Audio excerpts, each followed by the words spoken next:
The Outsider podcast shares the opinions and analyses of Drew Landry.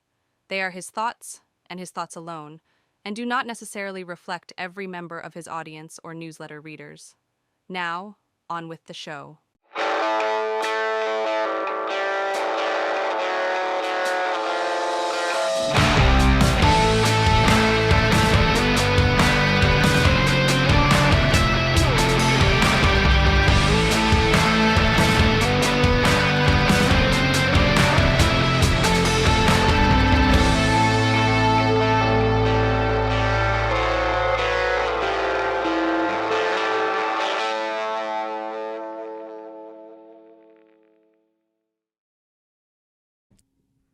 Welcome to a new episode of the Outsider Podcast. I'm your host, as always, Drew Landry. And folks, you continue to make this the best politics podcast west of I-35 in the Lone Star State. So thank you for tuning in wherever you are and whenever you can.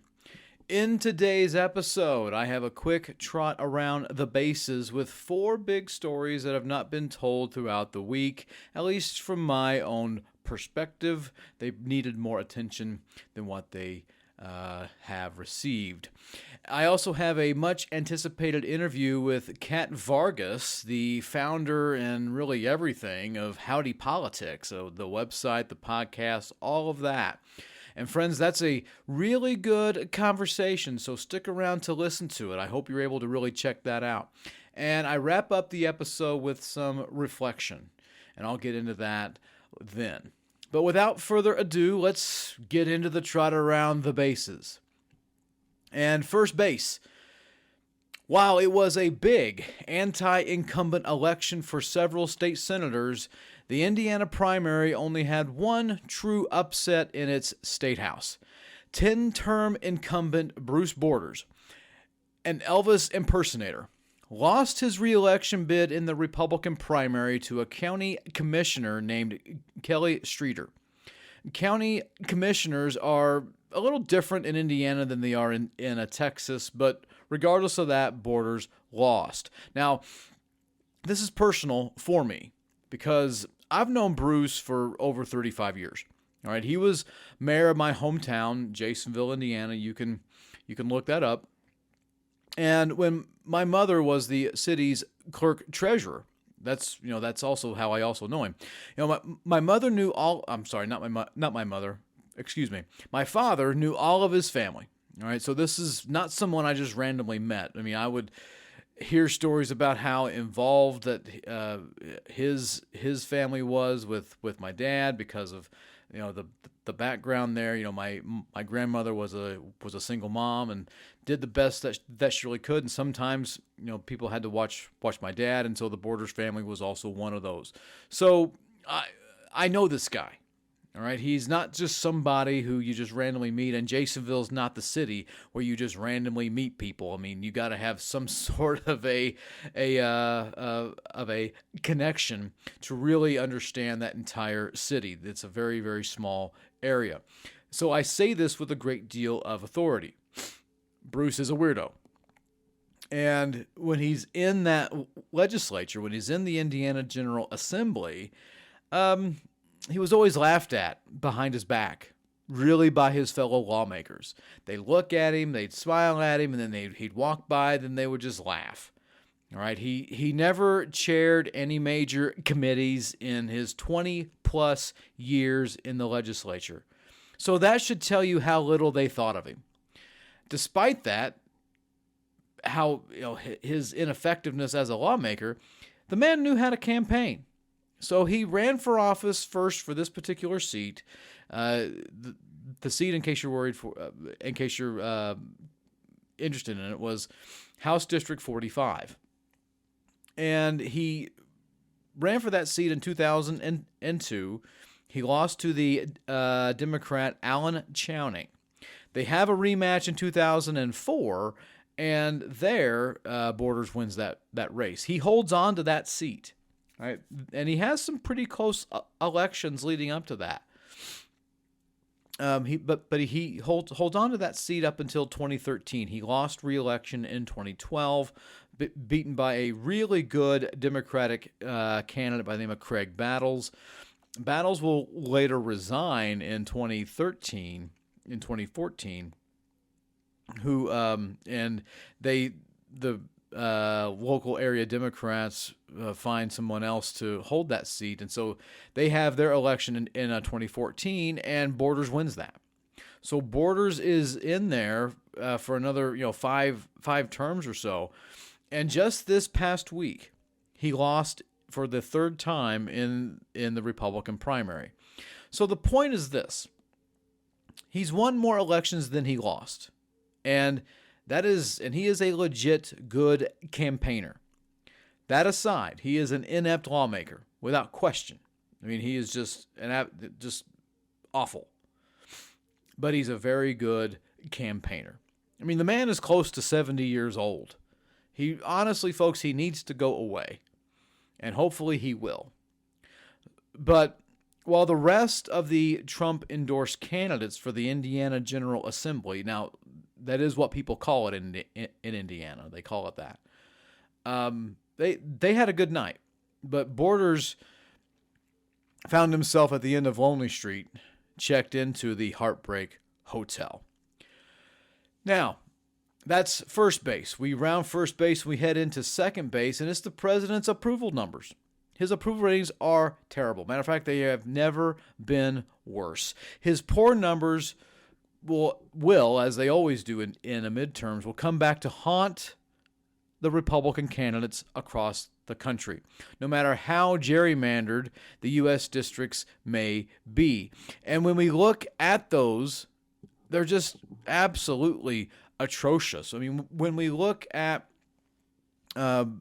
three particular websites that I really think are very credible, we look at Real Clear Politics.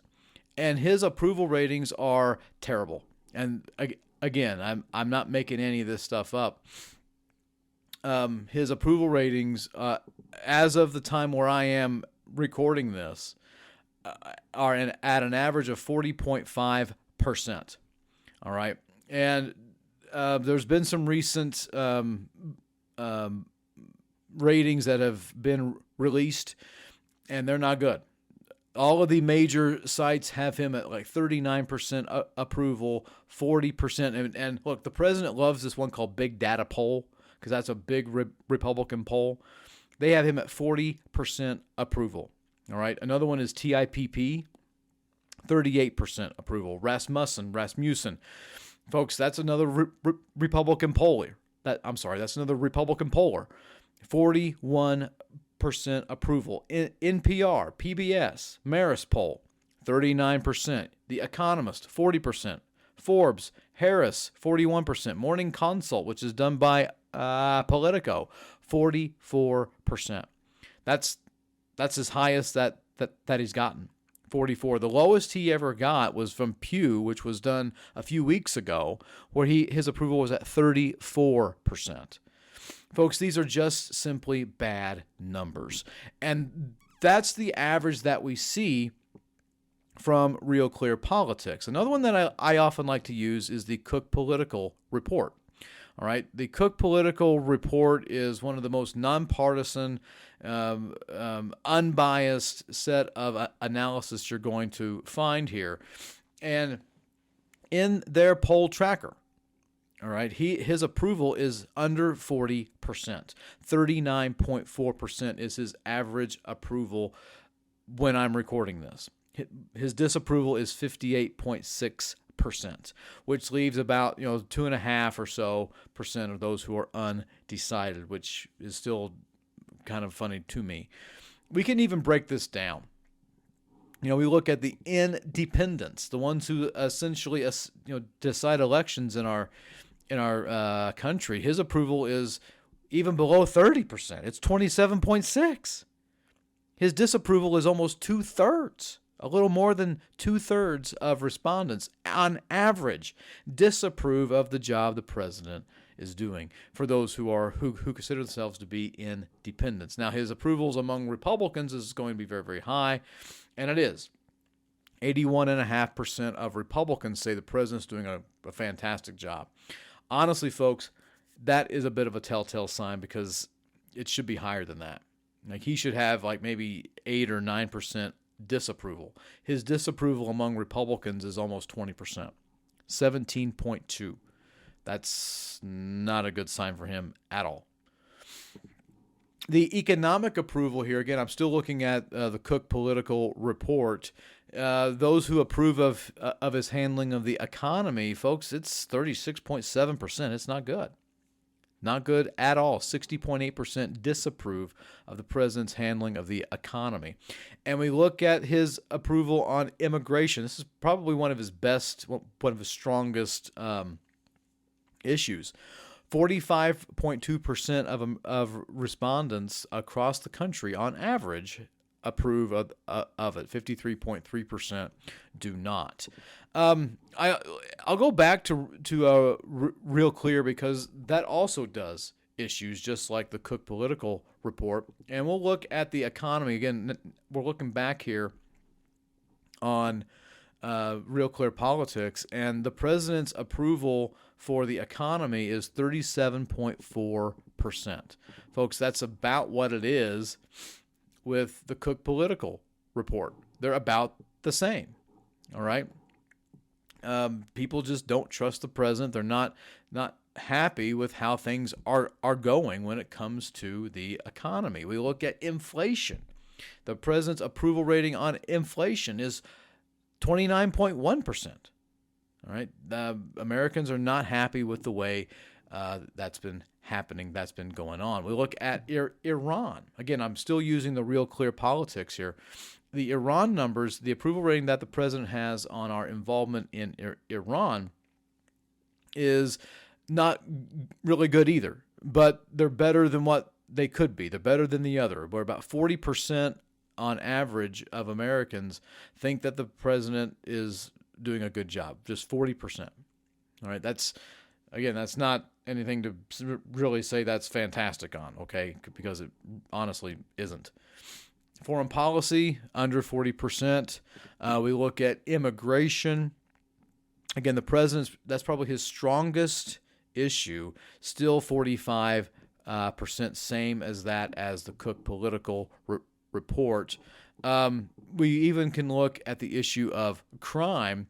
That's still one of the president's, one of his better issues. It's still underwater, 44.8%.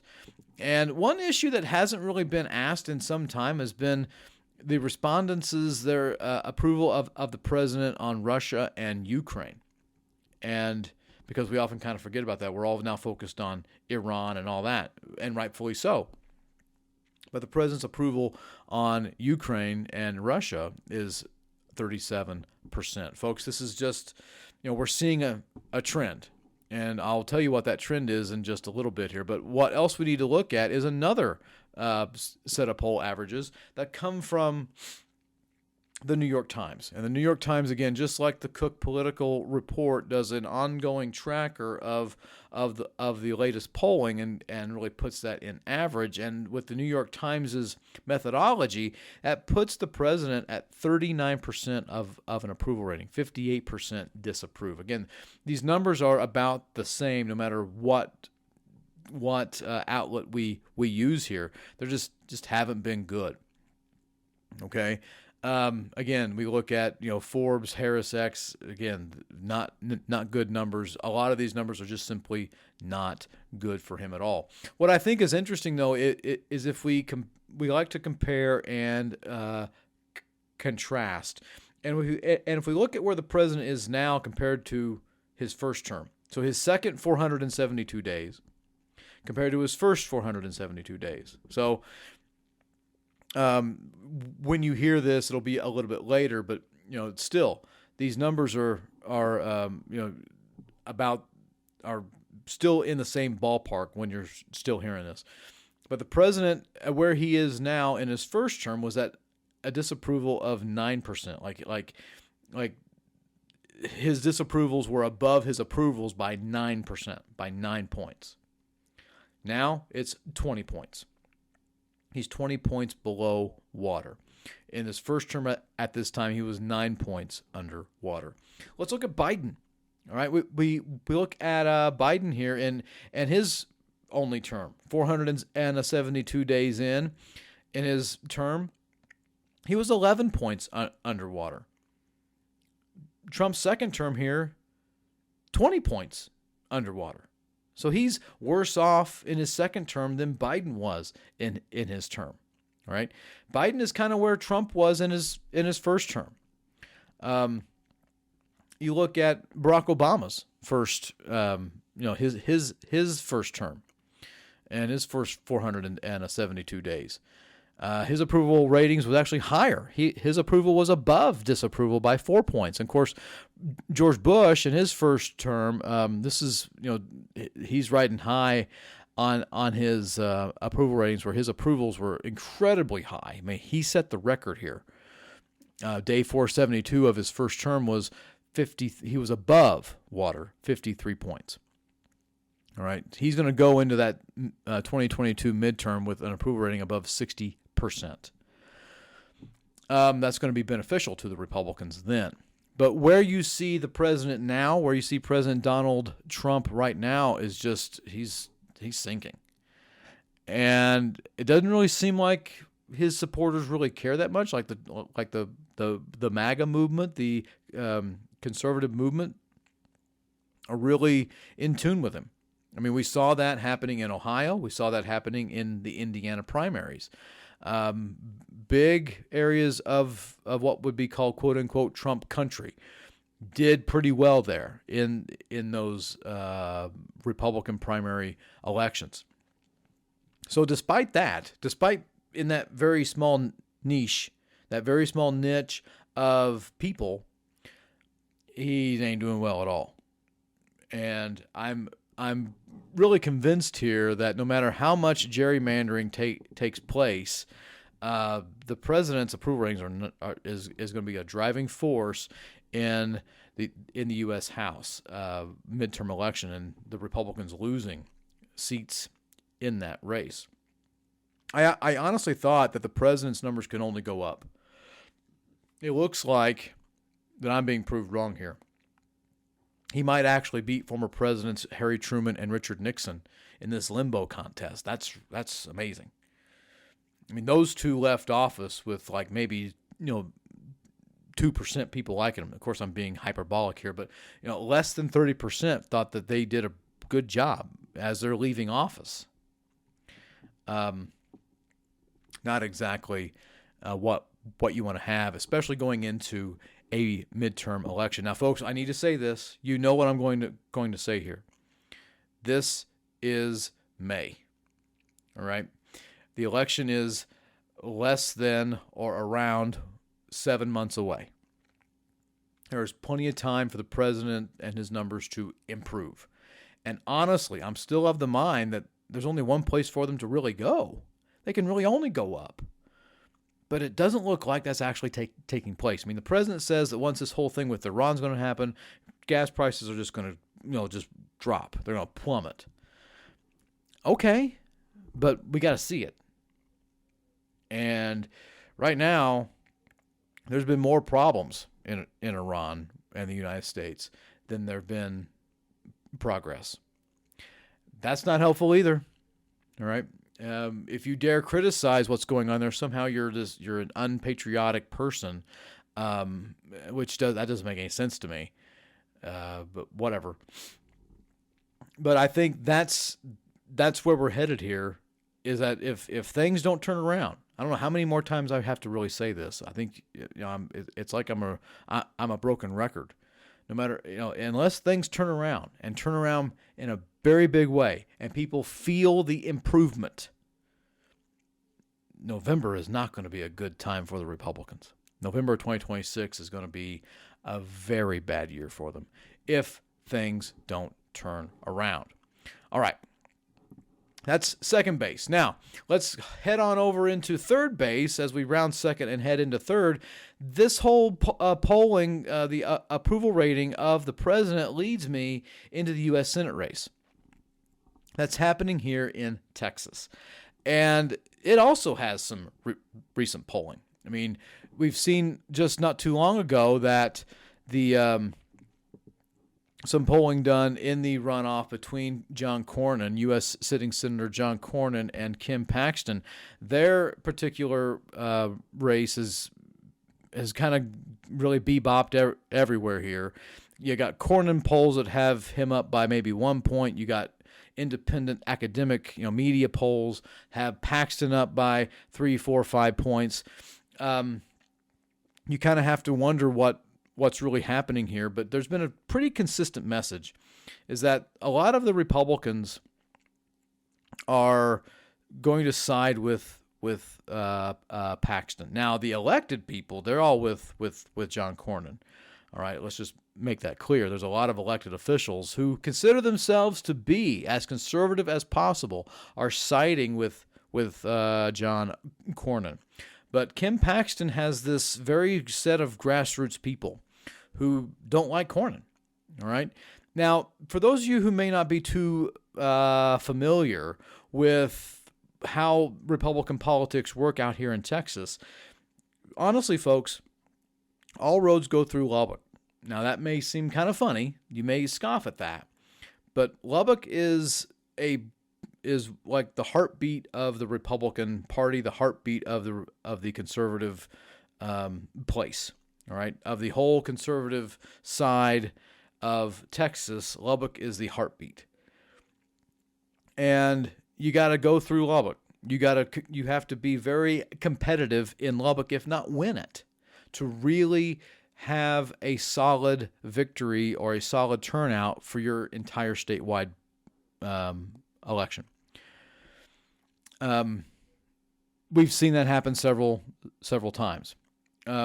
In this part of the state, Paxton is pretty much well liked, and I think that's going to really continue.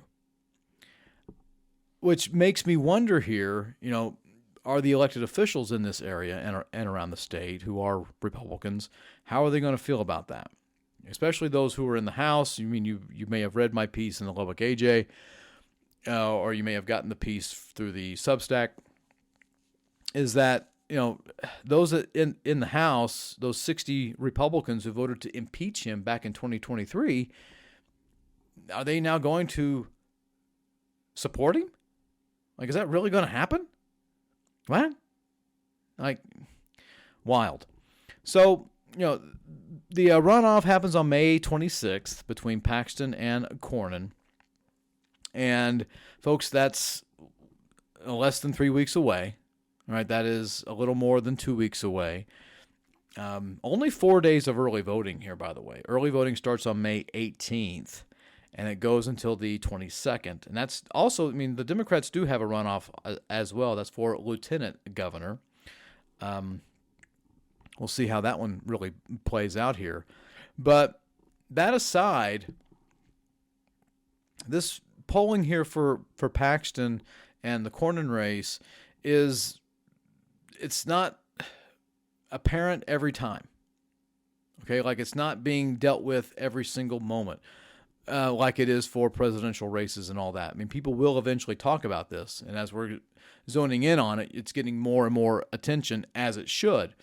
But what I think is interesting the most is how Paxton is having some problems fundraising. And Lauren McGahee, who used to report strictly for Texas and lived in Texas and did all the wonderful things in Texas, I guess she still lives in Texas, is now a Texas consultant political reporter for the New York Times. So you got to move on up at some point. But she has a piece out that Paxton's fundraising is not going as well as he would like.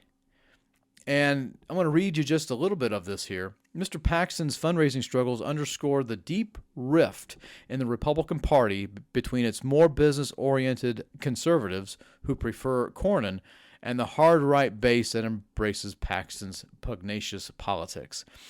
His strong position in the race, despite a large fundraising disadvantage, also reveals the limits of campaign spending in an election where the candidates are so well known to voters and where each has used his office to garner headlines for free. And as I've said before, the runoff is just in a couple of weeks. Goes on here, talks a little bit about the polls.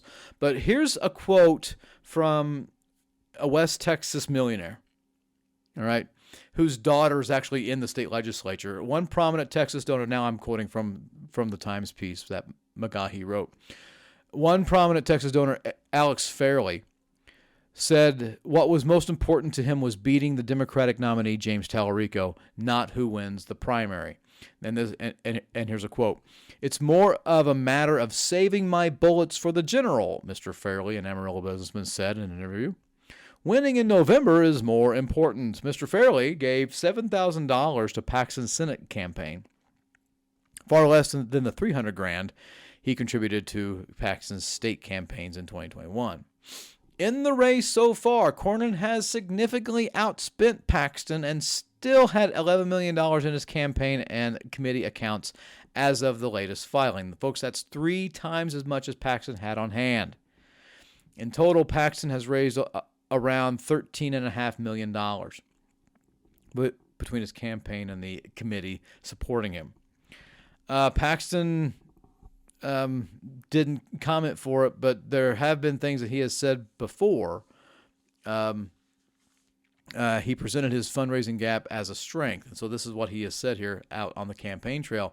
"I was outspent $100 million to $5 million," as he being Paxton told some far-right activists. And I can tell you this, most of his money, meaning Cornyn's, did not come from people like you. Mr. Paxton has raised more than $1 million in contributions of $200 or less, while Cornyn has taken around $300,000 in such contributions. So, and then it goes on here and talks a little bit more about how, Tim Dunn and the Ferris and Dan Wilkes, the Wilkes brothers, how they have supported him in the past, and they haven't really done much here. Jerry Jones has done the same thing. Of course, we all know who Jerry Jones is. He's the reason the Cowboys can't win. Don Wasik, who founded Buc-ee's, he's also been a big supporter of Paxton, which makes me not want to go to a Buc-ee's ever again. And then you have also Michael Porter, who's a rancher and another big donor for Paxton, has given him some money, but not nearly as much as he's given in the past. But he also gave to Cornyn $50,000, which is a lot more than what he gave Paxton. So, there are some people who are saying this isn't really that big of a deal. All right. And, when here's an actual quote here. It goes, Brendan Steinhauser says here that Cornyn's he worked for Cornyn's 2014 campaign, said, money per vote, Paxton comes out way ahead in that because, Cornyn spent a lot of money in that Republican primary, and he only edged out Paxton. Paxton didn't have as much money and came in second. So that's what that particularly analysis means. So let's understand another thing about Texas state elections and the runoff. Finishing first in the primary and not winning it outright is kind of like the kiss of death. Like Lieutenant Governor Dan Patrick didn't win the primary outright in 2014. He actually came in second. He didn't. He actually came in first, but David Dewhurst was pretty damaged at that point because previously Ted Cruz in 2012, I have to get my years and races right here. Ted Cruz came in second in the runoff. He ends up winning in 2012 to become the U.S. Senator, beats David Dewhurst. What else is interesting here is that I think it was even Paxton came in second in 2014, and then he ends up winning the runoff. So there's a lot of particular examples that I could give you even more here of where coming in second has been really the bigger win than those who come in first.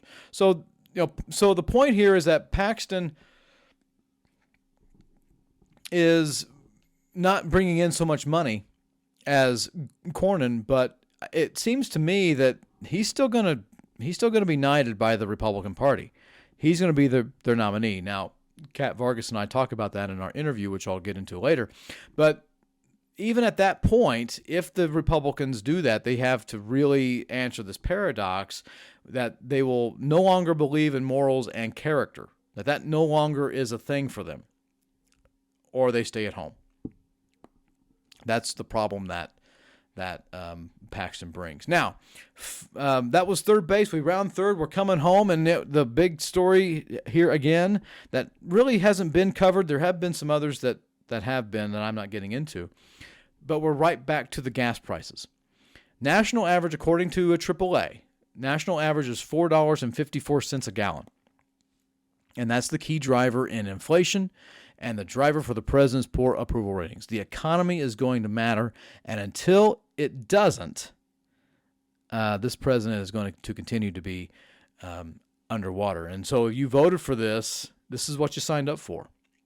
Can it improve? Absolutely. Will it improve? I don't know. We're going to find out. All right, folks, that is the Trot Around the Bases. Thank you for joining me for that. And now, as I just kind of transition here to another segment, I'm going to play for you the interview that I had with Kat Vargas, and we discuss several topics. And folks, this is a really good conversation. And you'll notice something in there is that I have a different shirt on. Folks, I had to record that at a different time than when I'm recording this. I don't like doing that. That's just how it rolls. So those who are watching this through video, you'll notice there's a little difference. But those who are on audio, you won't notice a single thing. All right, folks, here's that interview, and I hope you enjoy it. All right, I am pleased to be joined with on the Outsider podcast with Kat Vargas, who is the owner, editor, everything of Howdy Politics, which has a lot of viewers, a lot of eyeballs, a lot of ears on her podcast and everything about that. So, Kat, thank you so much for joining the Outsider podcast. It's an honor to have you on. Oh, thank you so much for having me. I love seeing like your posts and things and seeing what's going on out in West Texas, and keeping kind of my toes kind of in there a little bit and making sure that I'm keeping our West Texans in mind and analysis and things.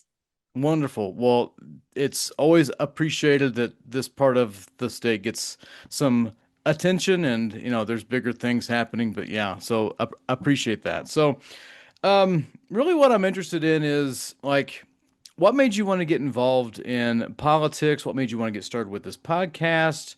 Just tell us just a little bit about yourself and all those things, if you don't mind.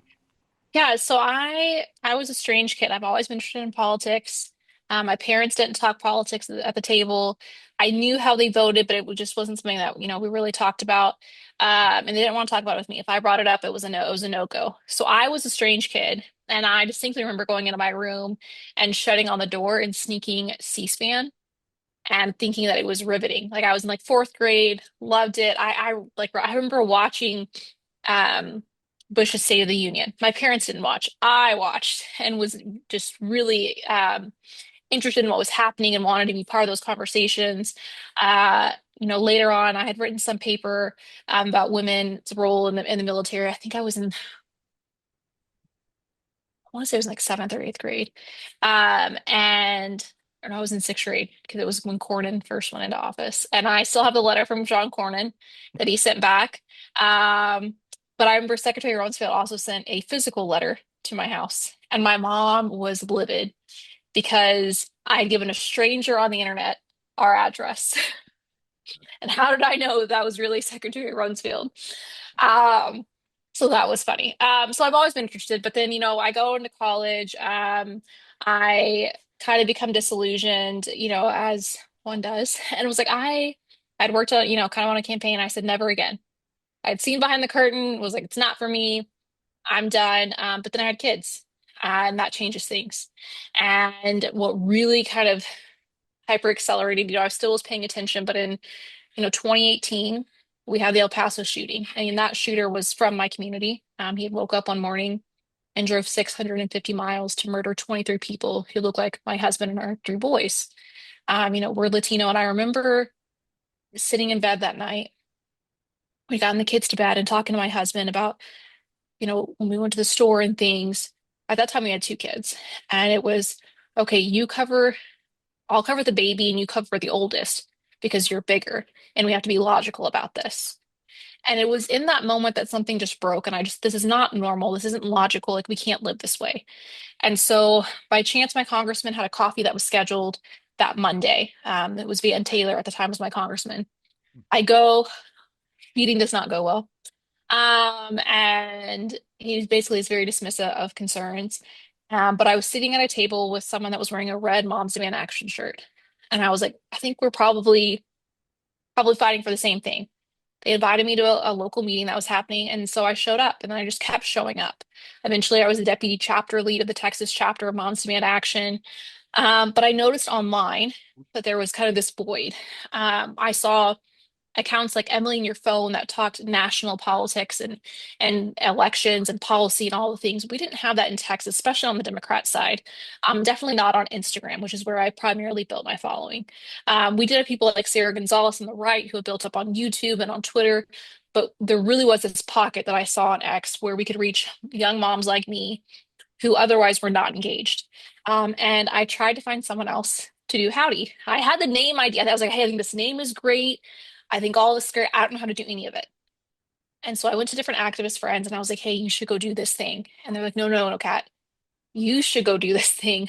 You love to talk Texas politics, and we would love for you to talk to literally anyone else but us about them. And so eventually I said, okay, because at that point you had to follow each of the different issue pages and organizations to know what was happening because the legislative session just moves so fast. It's hard to keep up with. And even then, it's hard to keep up with and sort out the noise of, well, what bills are actually going to move? What bills can we actually make a difference on? And because I have been watching the ledge for so long, a lot of the big players I know, and then I also know who I call them the PR bill filers, where if I see their name on a bill, it's really just that they want to they're hoping to get some press off of it, but it's never going to move out of a committee. And so I don't worry about it. I don't direct calls on it. I hate when national media picks it up because then I get 100 DMs about it. But I really try to focus and help people sort through the noise and say, hey, I'm very brutally honest on my page. So there's times where I'm like, this bill is going to pass. And what I've realized is on an average week, now there are some weeks during session where I'm like, hey, we got to make we're going to be calling on 2 or 3 bills a day. We're at the very end. But for the most part, I can get people to call maybe 3 to 4 bills a week, and that's it. And so I have to narrow down which are the 3 to 4 we can have the most impact on, or which are the 3 to 4. Sometimes there's one where it's like, this one's going to go through, guys, but we're trying to get an amendment on it. Or this one's going to go through. I don't think we can get anything on it, but we need them to know Texans are watching because when it goes to the other chamber, they will make it worse otherwise. And then sometimes we are able to sneak in some good bills, through there. Few years ago, we got it kind of slipped into a bill. An amendment was added to where now, K through 12 schools, parents were sent home information on that we are supposed to be securely storing our firearms. That's something that we were able to help, get snuck in. So there's good things that can happen too. So that's kind of how Howdy started. I I got asked the other day, I was doing a panel, and they said, did you think it would turn into what it has? Did you think it was going to be big? Yeah. And at first, I had this rehearsed answer, and I've decided that now I'm going to practice what Kamala Harris says and not aspire to be humble because I did think Howdy could be big. And it's not that I thought that I could be big, it was that I knew we needed something like this in the space. And my goal for Howdy, and what I've really shifted a lot to, is really trying to elevate other voices that I've either found or that I've started, and get them focused on Texas politics and talking about it more and sharing their posts, and then having Howdy to just be more like this central hub that I can help connect people. So that's been really great to see this latest kind of transformation that Howdy has taken. But yeah, that's how I got started. I didn't even know how to caption videos when I first got started, and I was having to Google as I'm making my first video. Um, I just didn't know what I was doing at all. Yeah. Yeah. I knew the ledge though. And luckily people were willing to trust me and work through me with me on the technical stuff. Yeah. So let's talk about the ledge just for a hot minute here. I I'm fascinated by that too. I'm fascinated by all types of state uh the legislatures all throughout. They're all they're just so cool. That's so geeky of me to say that. But that They are. aside, Yes, thank you. What when did you start to realize that you were like, I like the Texas legislature? I mean, I like when I really, really started following it, I was in college. I went to St. Mary's University for my first 2 years of undergrad, and I had a professor that we were required to like pay attention for a semester. And the classes I did pay attention to were all my political classes. And I was very insufferable in all those classes. So apologies to all my fellow rattlers that had to sit with me in those classes.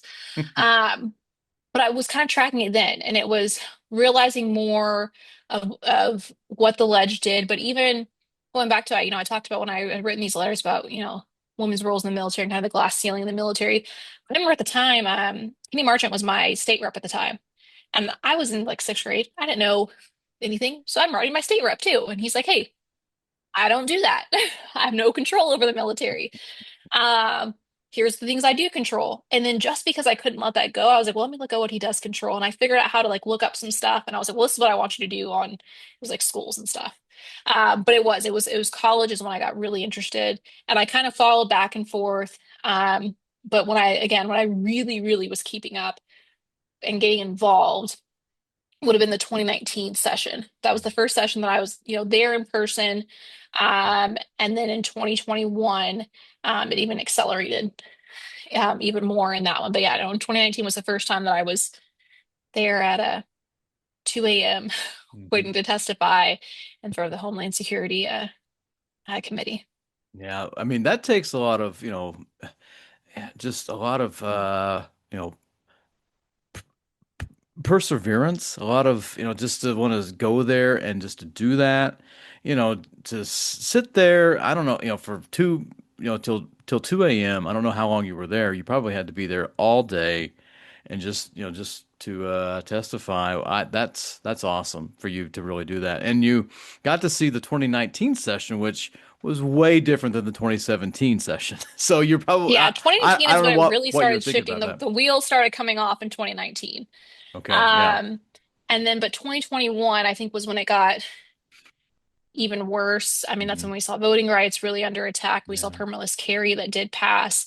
That session, I was actually like 7 months pregnant, waiting to testify at 2 a.m. Oh my gosh. I remember Jasmine Crockett, that was her freshman year in the House, and she like saw me in the bathroom, was like, we need to get you like some snacks or something. And so she had one of the troopers inside. She's like, can you please go help her like find the vending machine, like kind of make sure this woman eats. So that was my first interaction ever with Congresswoman Crockett. But it was I remember that day, it was so crazy. And that's why I say 2021 got just Hmm. it was a whole other level. They had the George Floyd Act was heard that Yeah. morning in the same committee that permitless carry was heard in the evening. So it was an all day overnight thing into the morning. And at the same time, the voting rights bill was being heard. So Beto was there with a ton of people. It was a very crowded day in the Capitol. And then there were some other Yeah. like more minor things. I say minor things that weren't making news, but were a big deal to like local governments. So it was a Hmm. very, very packed Capitol. There was so much that was going on. And that really is when we saw them start expertly stacking how they were doing these committees Yeah. and bills to make Hmm. it almost impossible, even if you do want to show up. Most people can't stay till 2 and 3 in the Yeah. morning. And for me, like I usually did have a hard cutoff for 3 a.m. because I sped a little bit. I could get back to Dallas in time for my husband to leave for his firefighter shift. And it usually always worked out. He was on shift the next day. Oh So I'd man. have to drive overnight. I was surviving on Red Bull and all the terrible things. Um, but yeah, no, it's a lot. And there are so Yeah. many people that show up every single time, especially Yeah. like Moms Demand Action volunteers, Hmm. a lot of our education advocates, our LGBTQ advocates, they are there no matter how late it is. And Yeah. there's there 'cause it's the right thing to do.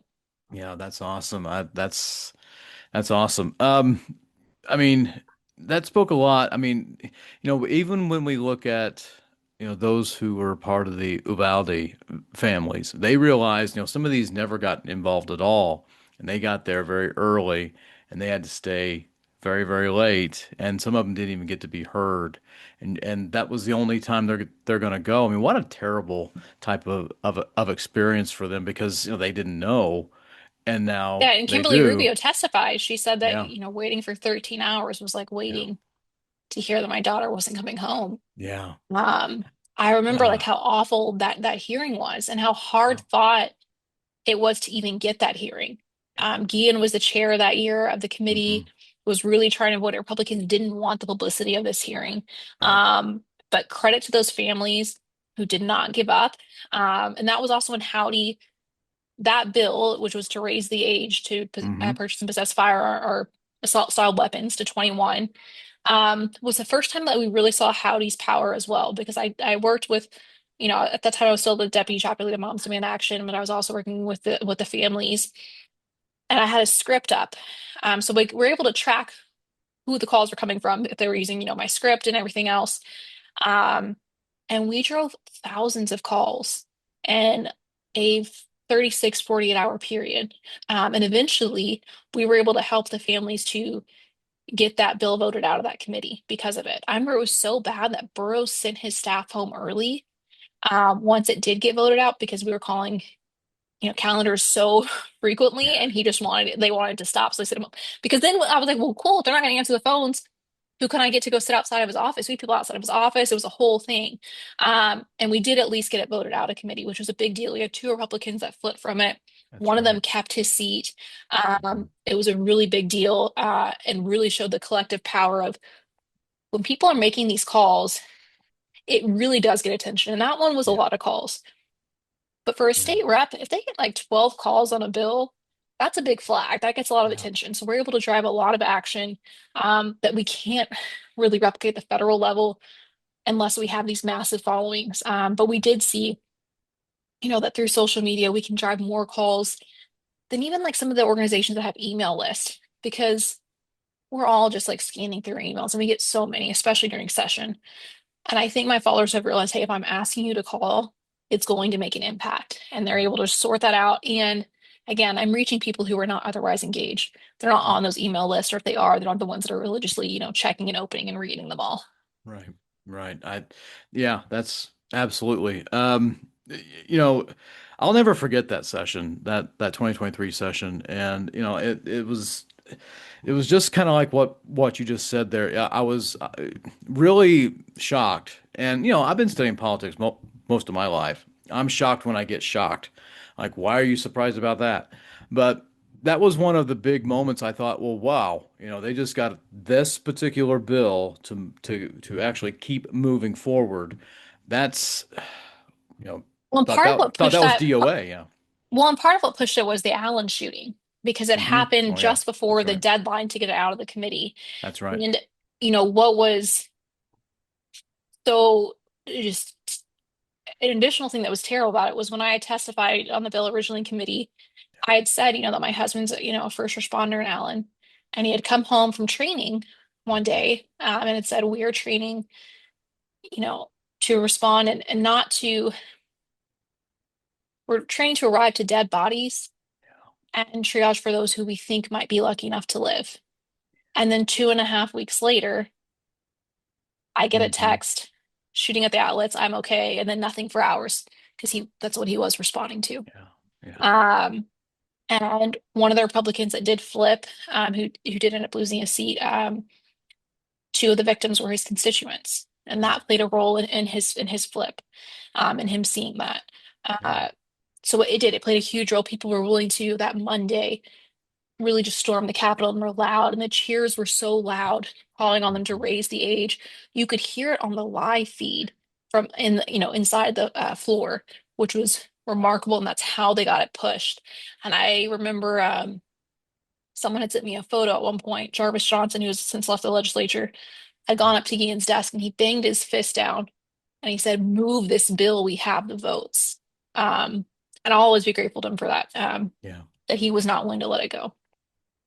Yeah. I mean that is lobbying like 101. And that, I mean, you just talked about how you were interested in this for a while, just as a child, but you really started your activism when you were in college. You know, I don't think anybody wakes up and goes, "All right, I'm excited to really lobby," unless you're, making six, seven figures as a lobbyist. But Yeah. but you're not doing this for any sort of monetary advantage or any sort of financial gain. You're doing it because you love the issue and you care about our state. Is that right? Yeah, and at that time especially, I was a volunteer with Moms to Be in Action, and I was coming as a concerned parent, and also as a concerned, first responder spouse. We knew that was one of the things is after the Allen shooting, when I would do interviews and people would ask me like, well, were you surprised? And I would say, no, I've been going to the Capitol and testifying about this. It was Mm, very surreal, but it's what we knew was going to happen, that eventually this will hit every community. And daily gun violence already does hit every community, and it doesn't make the news. There have been other, shootings that my husband's responded to that they're quick little blips. People don't yeah, remember their names. right. So yeah, no, it is the people that make the biggest difference, I always say, are angry moms. There is nothing like knowing that there's an issue, whether it's education that's going to affect your child, whether it's gun safety and that's your child's life. There's nothing that will motivate you more than when it's your child, because you will make the time suddenly to be there. I'm absolutely amazed. There's another mom who runs an account called Parents of Trans Youth, and that she makes the time to advocate not only for her own children but for other Hmm. trans children. And Hmm. again, mom's like, we're turning this car around one way or another. Um, it's just, yeah. I think that's awesome. I appreciate all of that, and this seems like a weird, transition, but we're going to get into some of your thoughts about this governor's race, because I'm interested in the fact that, there's a lot of polling done, no matter what, and times it's right, and times it gets, it isn't right. We have to remember that polling is a snapshot in that particular time at where people are, what the issues are. It shouldn't be used as a predictor of things. But that aside, um, it just seems like that this has been a hill, kind of like that old song goes, we keep running up that hill. That this is one that we constantly are running up against when it comes to really trying to win the seat. And with the slate of candidates, with the president's approval rating being as awful as it ever is, this seems like maybe a perfect storm for Gina Hinojosa, state representative out of the Austin area. It just every poll that I see though has a lot of people who don't know who she is, and I think that's a curse of anyone who serves in the ledge, is that you're a bottom, you're at the at the bottom of the ballot.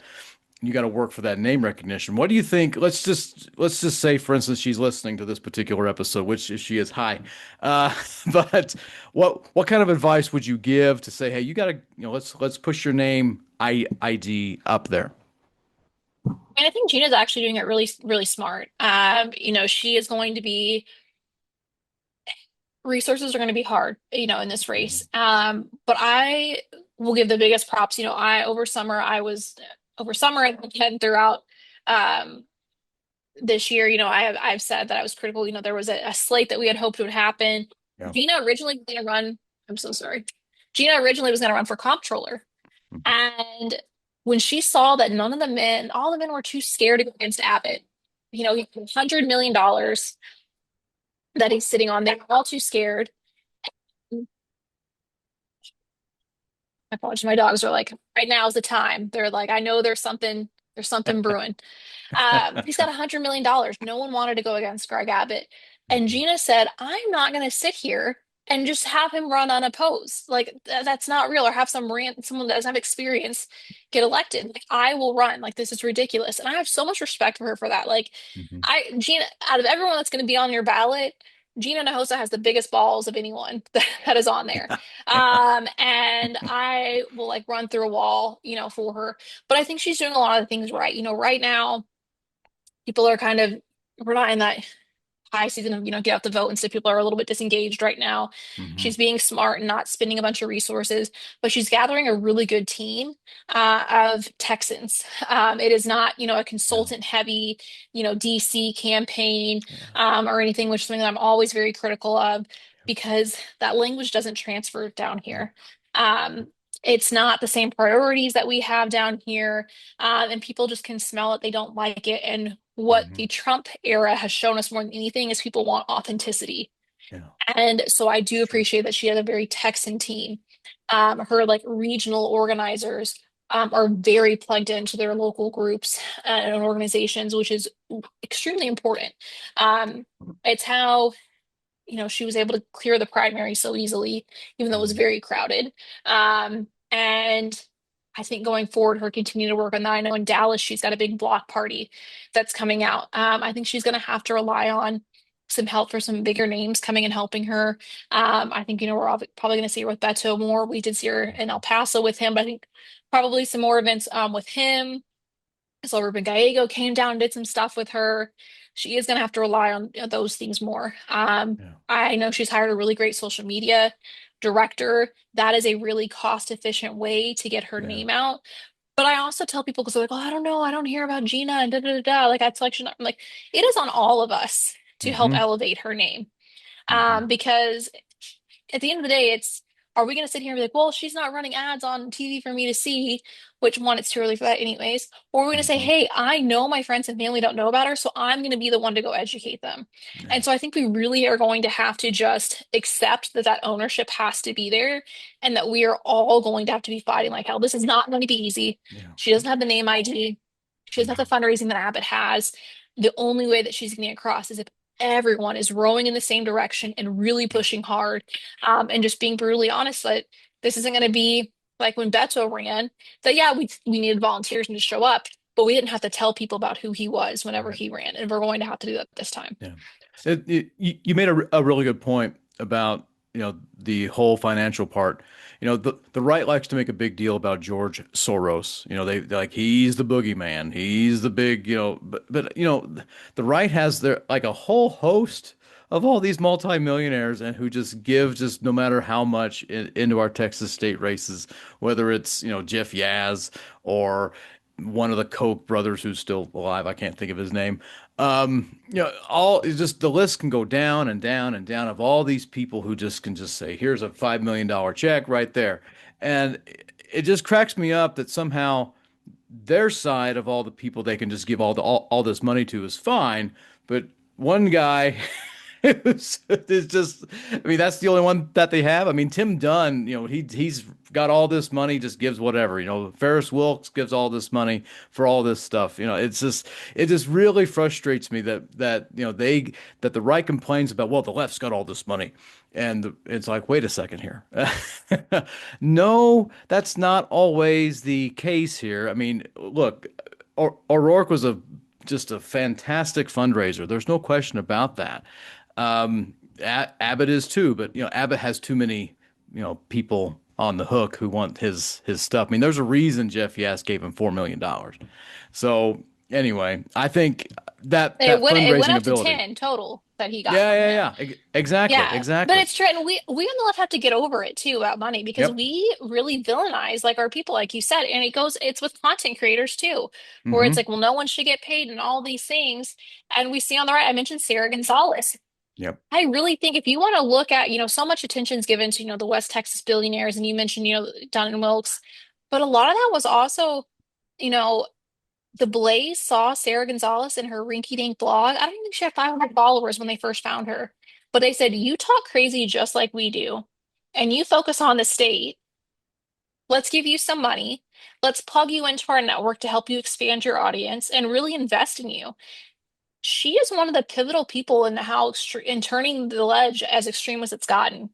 And I don't think people put that together as much because they're so focused on the boogeyman of what's happening, out there in West Texas. But it's people like her, and the Blaze was really good about finding voices like her. She wasn't the only one. Tommy Lauren came up in the same time period. So this has been a decade of investing in online messaging and knowing how that affects the grassroots, knowing how that affects call volume going in, all those things. And we just don't have anything to counter it, whether it's candidates, whether it's online messaging with creators, anything. But then we want to be like, oh, no, no, no, it's bad. I'm like, we either want to win or we don't win. Yep. And this is how they're playing. We can't have our hands tied behind our back. Yeah, I couldn't agree more. I mean, there's a mindset to these campaigns. There's people who w want to beat their candidate, and then there's people who want to win. And I want to win, and I want to win, and I want to win. It's just that, we get into these in the muck and mire about all this sort of strategy stuff, and then we get all lost in this conversation. It's like, oh my gosh, we're losing. We can't see the forest for the trees here. Come on. So Yeah. that's my frustration. I'm sure you've had that too. Oh So yeah. uh, I want to, this will be. I feel like I'm keeping you here, but I just want to get your thoughts on this one final part here. One of the things that has been driving me just nuts. It's been really just kind of frustrating me trying to really spin my wheels as to what the strategy is when the Republicans, and it seems like all of them, Abbott, Cruz, even the right-wing media is going after James Tallarico because for things that he said 5, 6 years ago, whether it's something he said in the ledge, like God is non-binary, or that he follows some women on Instagram, don't you just looking at this as objectively as you can? That seems like it's like a Hail Mary pass when you're down, 50 points and the clock is like with 3 seconds left and you're throwing a Hail Mary. This seems like a very desperate idea. I mean, what do you make of that? I think it's early message testing and seeing what hits with him. Obviously, I'm sure both on our side and on their side, there are probably some things they are holding until the fall. But for right now, seeing what are the things that actually upset voters. I do think like God is non-binary. He's got a great answer when he's asked about it, and how, the Bible actually represents that. But again, most people aren't going to go read. Even those I, that say they're in church every Sunday are not going to go actually read. Um, and that I am seeing online within,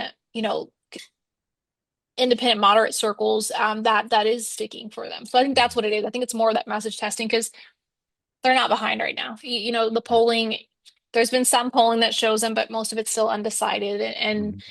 Mhm. I think most of us know here in Texas that undecided is for a lot of the people, like, I won't call it my family member, but who are embarrassed to admit that they're still voting the way that they've always voted. Yeah, And they yeah, can't bring themselves to we have identity Republicans here. It's so yeah. strong. Mhm. You can ask them, like, what is it even that you're voting for with them anymore? And they don't know.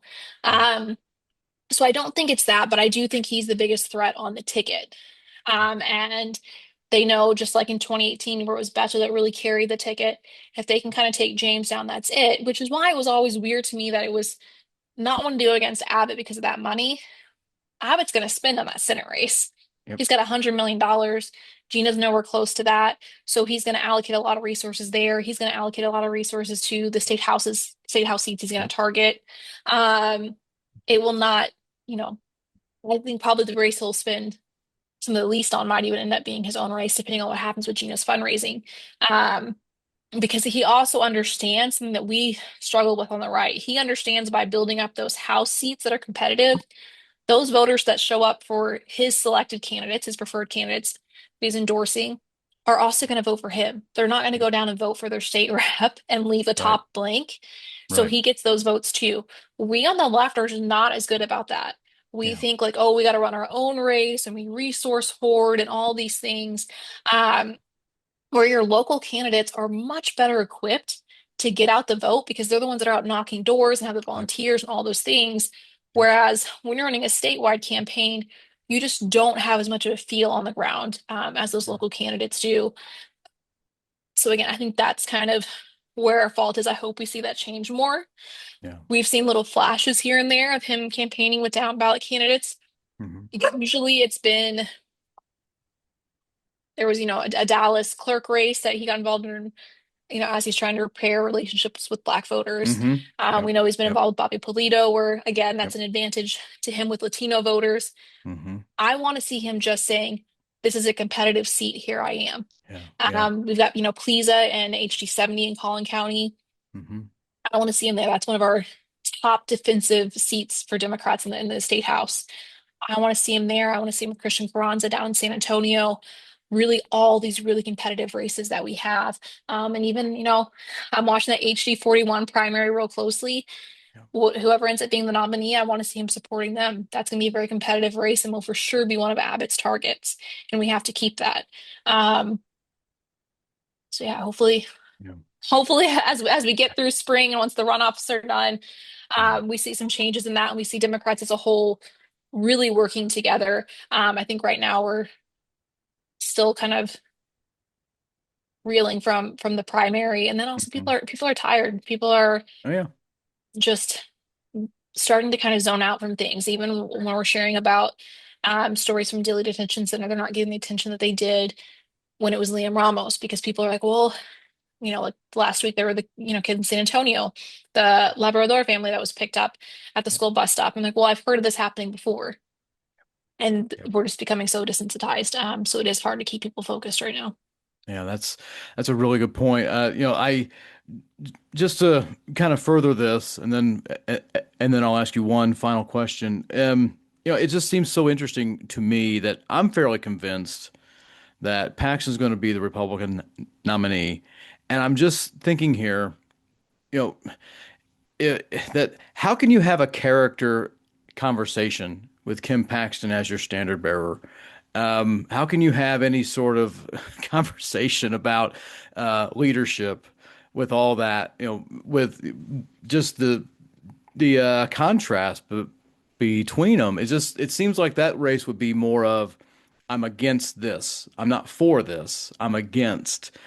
And look, only have anecdotal evidence for this, but I've had some very conservative, very Republican people who've come up to me and said, if Pax is the nominee, I'm either not voting or I might just have to vote for the Democrat. And I'm just like, all right, well, that's what Paxton is going to do. I mean, I don't know. What's your take on that? I've always said I think Cornyn's coming out of this. I have Mm, not changed on that. I'm just okay. seeing eh, kind of what conversations that I'm seeing happening in conservative spaces and stuff. Um, I think he's going to come out of it. If he Okay. doesn't, though, and it's Paxton, I do think there are some voters that will vote for him. Yeah. I know that there were some in 2022 that Rochelle Garza was actually closer to winning than Beto was, because of that. But I think we also saw a ceiling to that. And I think we should be very careful in a state that went further towards Trump than it had Mm, previously, whenever he did have these felonies and everything else, of thinking it's going to be a matter of character. yeah. And I think because I have so many conversations with, my family and others where, again, it's this identity politics. Hmm. And they've been ingrained so much to say, well, it's not the person, it's the platform.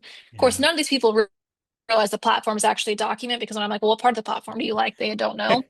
Um, but they're going to vote the party. They have a Yeah. really hard time, showing up. There's going to be some. That's not enough for us to No. win. So I do worry about how much we're going to be talking about, you know, Paxton being a terrible person and that being the focus, just like it was in 2024 with Trump. Yeah. Yeah. And that's not going to get people off the couch.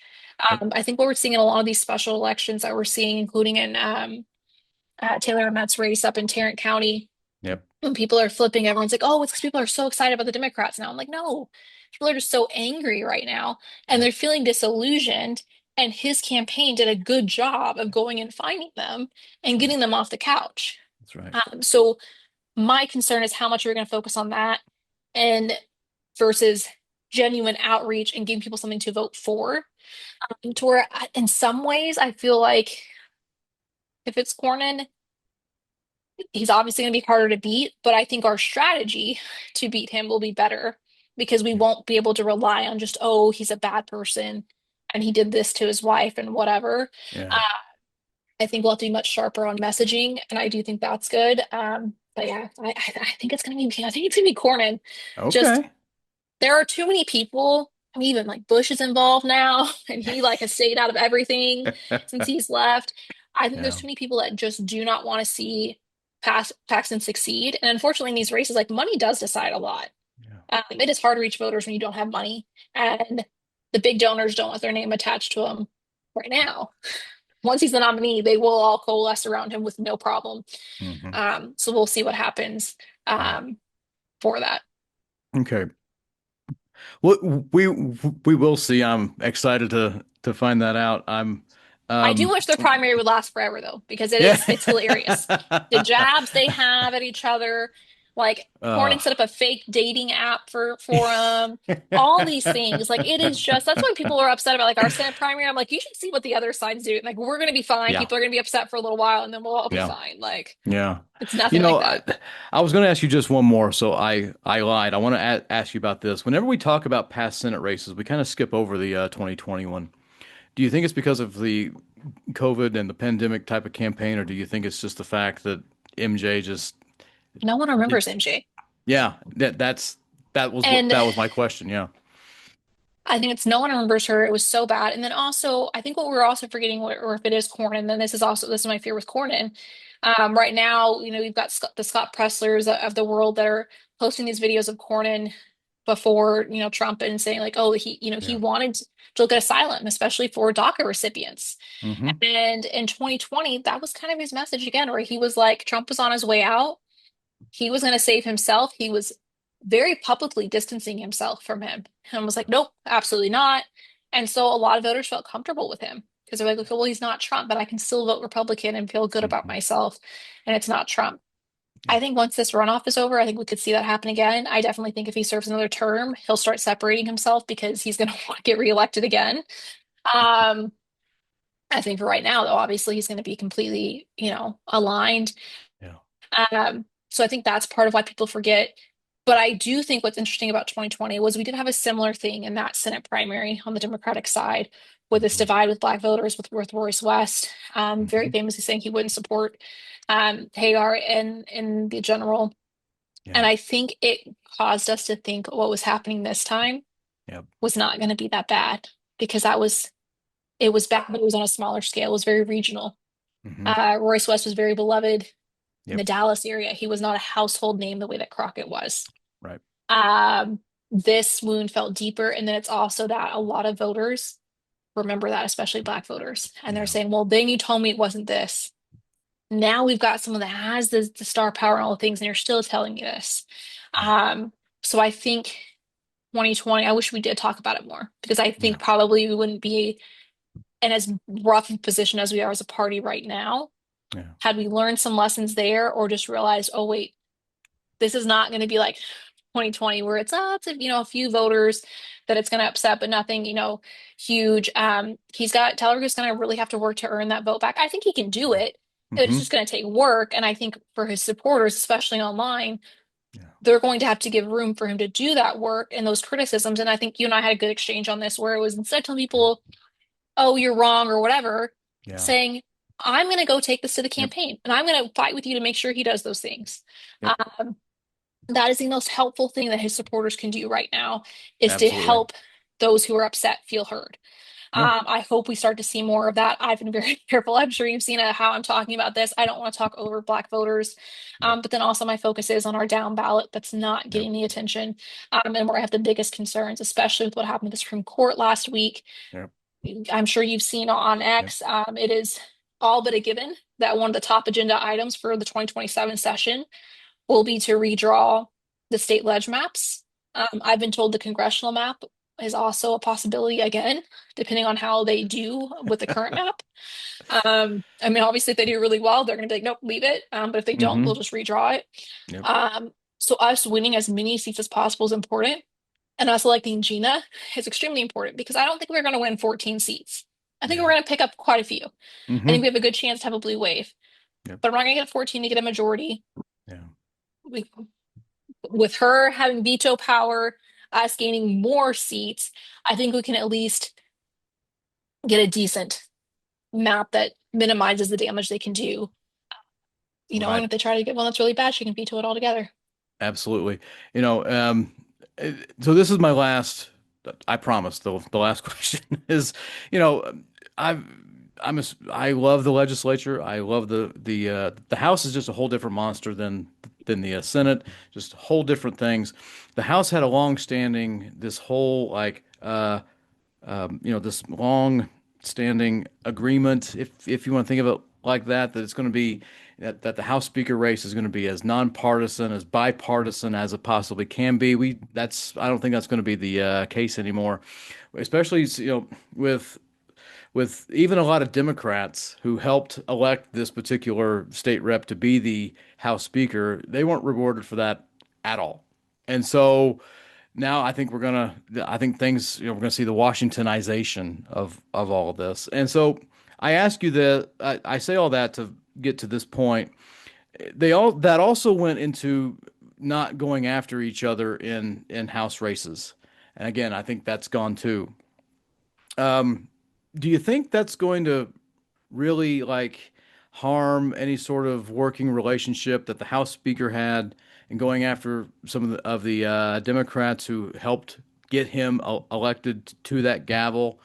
How do you see that possibly playing out in these general elections? Just it doesn't matter if you help me.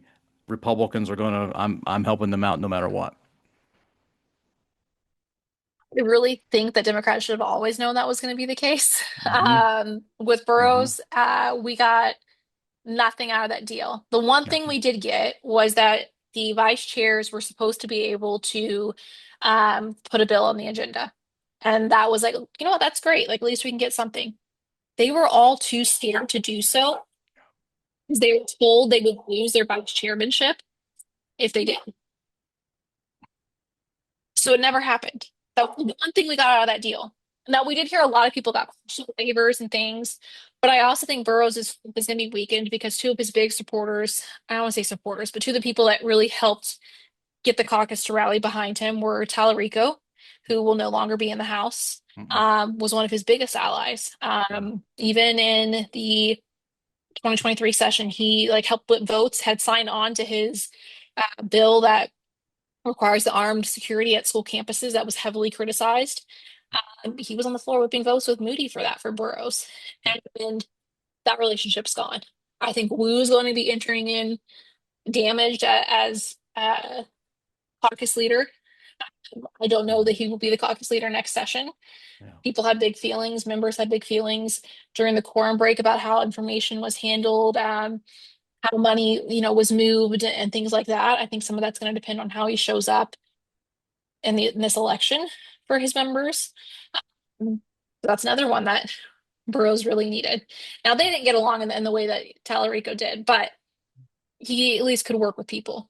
Um, so I think it's going to be really hard. I know my rep, Lisa, was one of the ones that Hmm. went up and spoke for Burrows on opening day. I remember I was livid. I like walked out of her office. Everyone was like, watching her and excited to see her. And I was like, nope. Hmm. I think I can't remember whose office I went to, but I went to someone's office that had really good chips and salsa. But just remember that. And I was like in there, like Yeah. bitterly eating these chips and salsa. I was so mad that my rep was part of it. Hmm. Um, I don't know where she's gonna fall for this time. I think she's someone who has very quickly learned, she was a staffer before, but being a member is obviously very different. She's learned a lot and she does do a good job representing the district that we live in Hmm. because she's very present in the district. And so I think if I was him, I'd even be worried about her support going forward. Um, because of how much she does listen and the fact that he still went after her so hard during the quorum break. And they really thought they were going to get Pleasa to come back. And he said no. Nope. They thought she wasn't even going to go. But again, she listens to the district. So I think it's both sides. I think Democrats realized Burrows wasn't living up to his end of the deal. He realized he couldn't control Democrats as much as they thought. And then as voters, we were just like, they still passed all of their bullshit priorities. Hmm. We were told, even for the special, well, no, the reason they passed, the trans stuff, anti-trans legislation, the bathroom bill was because we broke more. That's a bunch of bull. They were going to put that Hmm. through anyways. There Yep. was no way they were going to come up past this bill and then ignore all the rest. Yep. And I think voters are just much more aware of what was going on. The special session did help us a lot in that way because everyone was paying attention to what was happening. It was the first time in Trump's second term that when it comes to like online impressions, that the left was actually winning against the right. We were driving way more online impressions, and a lot of those were coming from within the state, which is really important. And I hope we can keep those people interested and engaged. And if we do, I think Burrows will be out as speaker. I also think, like I said, I think Wu's going to have a really hard time. I think he's a great rep, But I think there's a lot Mhm. of members that were upset with leadership during the quorum break. Yeah. Awesome. Kat, thank you so much for joining the Outsider podcast. Tell everybody how they can find you, how they can follow you, if you don't mind. You can find me on all socials at Howdy Politics, all one word, and just give me a follow there. We'll be trucking along. I'm about to have our runoff election recommendations up, and then really get into getting people out to vote. Awesome. Kat Vargas, the owner, publisher, everything you can possibly think of Howdy Politics. And that's her. Thank you so much for joining. I really appreciate your time. All right. The final thing that I wanted to spend some time on with you here is some reflection that I wanted to really talk about. I mean, that doesn't make a whole lot of sense the way I just said that, but stick with me here. I just want to reflect on something because this past week was my 44th birthday. Woohoo! Hit the double four. And over the last couple of years, there's been some events that have happened that have made me kind of raise my eyebrow and kind of really wonder, is something happening here? And it's people who are my peers and who I didn't always agree with. I respected the work that they did. I kind of thought I did a little bit better work because that's just how you are when you're in a competitive nature and you're trying to get some attention and all that. But I really respected the work that they did. I didn't have to like what they said. I didn't even have to like them all that much. But these two people and other people across, other things that have happened across the state and all that, death is something that really hits me. And I know you're not my counselor. Okay, I just want you to know that. But I wanted to reflect on something, is that the fact that, two people over the last couple of years died at the age of 43. Okay. And I just want to reiterate, I didn't agree with everything that they said. I didn't agree with things that their views on things. You can disagree and still respect some of the stuff that they did. And they had a much larger audience than I do. Okay, I want to make that very, very clear. I'm trying to build an audience, you know that. Trying to get the word out, trying to spread this out, trying to make something that is enjoyable and make you think. That's what the Outsider is about here. But it's really interesting for me to see people who are, in my age group, so to speak, in my generation, not live past the age of 43. Not get past the age of their mid 40s. And I'm talking about one is Jay Leeson. Jay Leeson, I knew about him. I knew of him. I met him originally in 2018. Thought he was an interesting guy.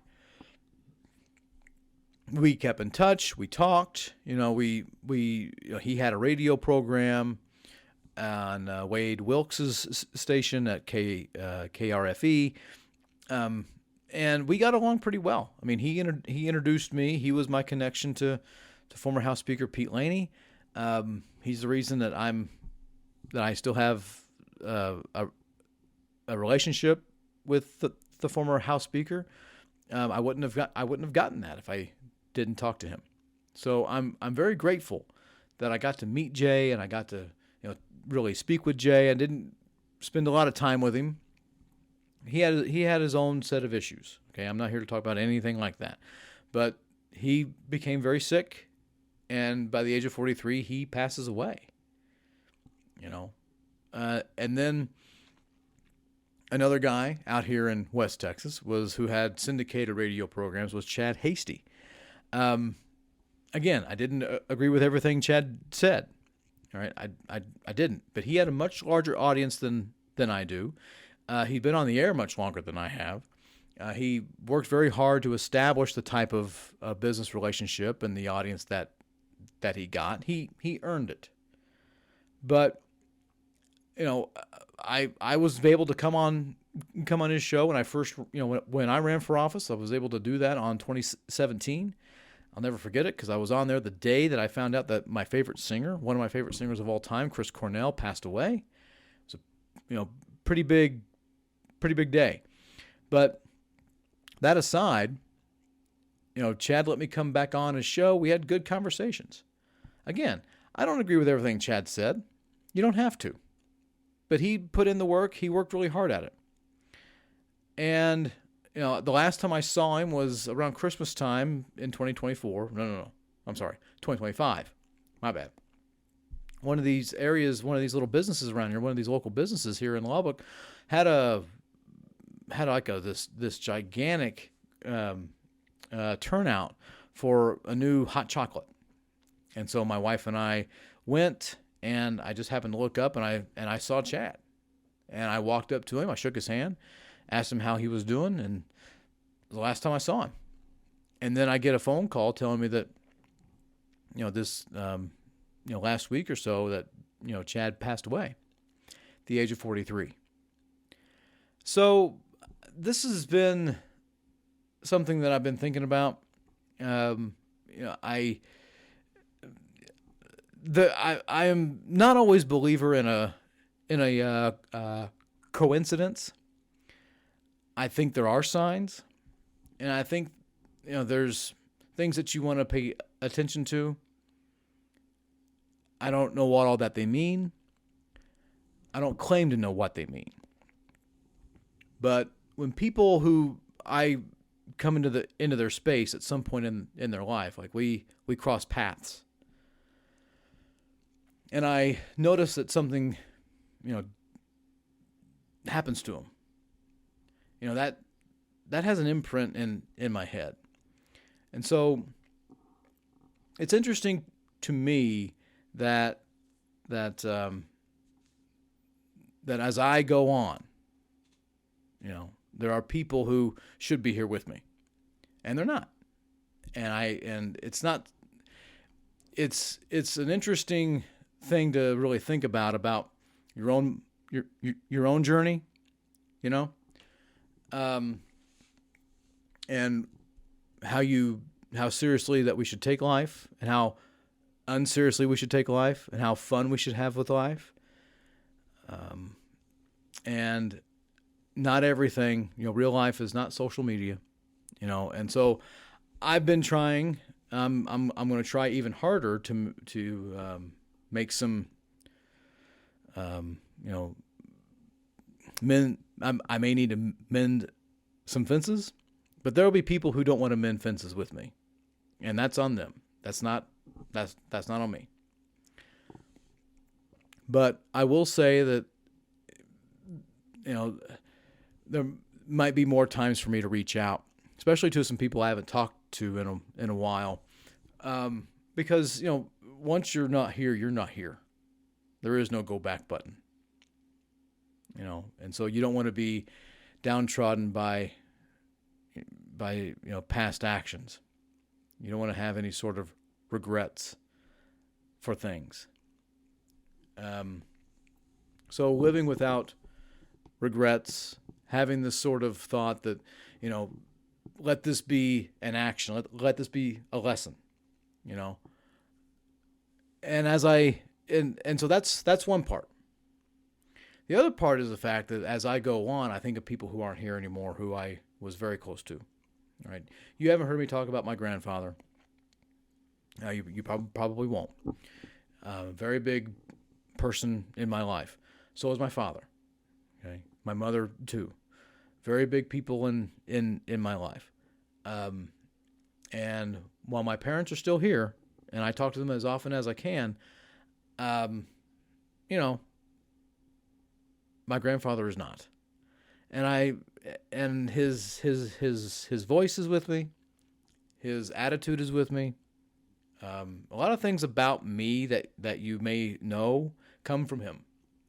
And so I think this is a a good time around birthdays is to not be like, the Jerry Seinfeld episode where he's all dark and all this side, this kind of like, what's another day, just be this sad emo type thing. Not what I mean by that. I mean to just assess where you are, assess what has happened, and project into what could be. And there's no one better for that than my wife. I mean, Elizabeth is my everything. And so she is someone who's with me in this journey. And I'm very thankful for that. I'm thankful for her. And yes, she tolerates. That's probably the best word I can say. Some of these dumb jokes that I'll tell her. But that aside, you really need to have these little assessments around your birthdays. And so this is why you're getting this very short reflection moment here as to, to think where you are, what happened this past year, and where you want to go, and how you can build towards that. And so that's what I've been reflecting on. That's what I've been really thinking about. Where do I want to go next? Never be satisfied. I don't know if that's the case, but don't rest on your laurels. And so I can always improve. What can I always improve on? This whole thing that I have here, yeah, absolutely. I'm going to get better at podcasting. The more I do it, the better that we get. I understand that listening to somebody who has a stutter is not always fun. I get that. My apologies for that. I'm going to work on it. But I hope the content is something that you enjoy. I hope my takes are not as wild as you may think, or maybe more wild than what you guessed. I don't know. But I really try to reflect on where I am, where I've been, and where I'm going. And I never stop doing that. And I wouldn't ever do that if it wasn't for Elizabeth. And so I'm very, very thankful for that, because you really grow as a person when you stop to reflect on what's happened and where you can go. So I don't have a very good, awesome ending as I might in other episodes, but I think this is important to really spend a little bit of time for yourself, especially me, to just take in what has happened, take in the environment around you, and to just say, I understand, I can see what's taking place, and let's improve. All right. I guess again, those are my own reflective thoughts there. Okay. Appreciate you listening in. Thank you so much for joining me on the podcast. And I'll see you again very, very soon. Thank you very much. The preceding analyses and opinions were that of Drew Landry and his alone. They did not necessarily reflect all of his podcast listeners or newsletter readers. Thank you for listening to the Outsider Podcast. Be sure to follow The Outsider on X and on Facebook. Also, don't forget to sign up to be a free subscriber to his newsletter on Substack. Just look for The Outsider. We will see you again next time.